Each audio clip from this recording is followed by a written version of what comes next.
If you've ever wanted to transform an image in GIMP quickly, this shortcut is going to save you a ton of time. In this video, I'll show you how to use the main transform shortcut in GIMP, plus the individual shortcuts for rotate, scale, shear, perspective, and more. If this helps, make sure to hit like and subscribe for more easy software tutorials. All right, let's jump in. The main shortcut you want to remember is Shift plus T. In GIMP, that opens the Unified Transform tool, which is the closest thing to Photoshop's free transform.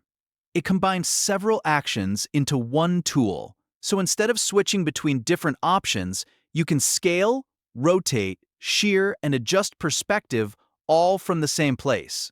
To use it, first make sure you've selected the layer you want to edit, then press Shift plus T on your keyboard. After that, click on the image or active layer you want to transform. Once the tool is active, you'll see a transform box with multiple handles around it. Each handle does something different. If you drag the corner squares, you can resize or scale the image. If you drag the side diamonds, you can shear the image and create a slanted effect. If you drag the inner diamonds, you can change the perspective. And if you click and drag outside the bounding box, you can rotate the layer. One really useful trick is holding Control while transforming.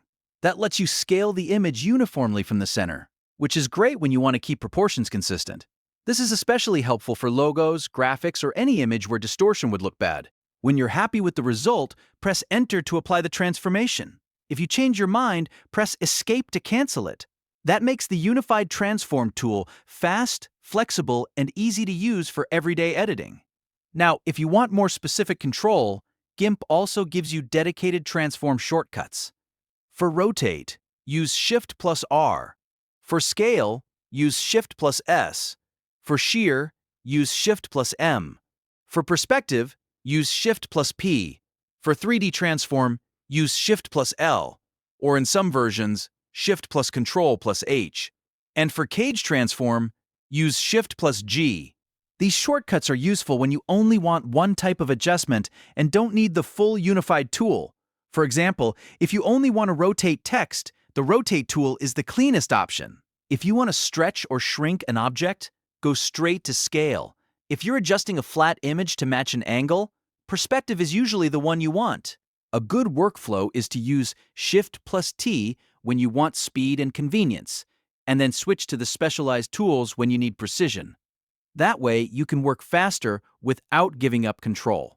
If you're learning GIMP shortcuts, I definitely recommend practicing these a few times so they become muscle memory. The more you use them, the quicker your editing workflow becomes. You'll spend less time searching through menus and more time actually creating. If this video helped you out, please give it a like, subscribe for more GIMP tutorials, and let me know in the comments what shortcut you want to learn next. Thanks for watching, and I'll see you in the next one.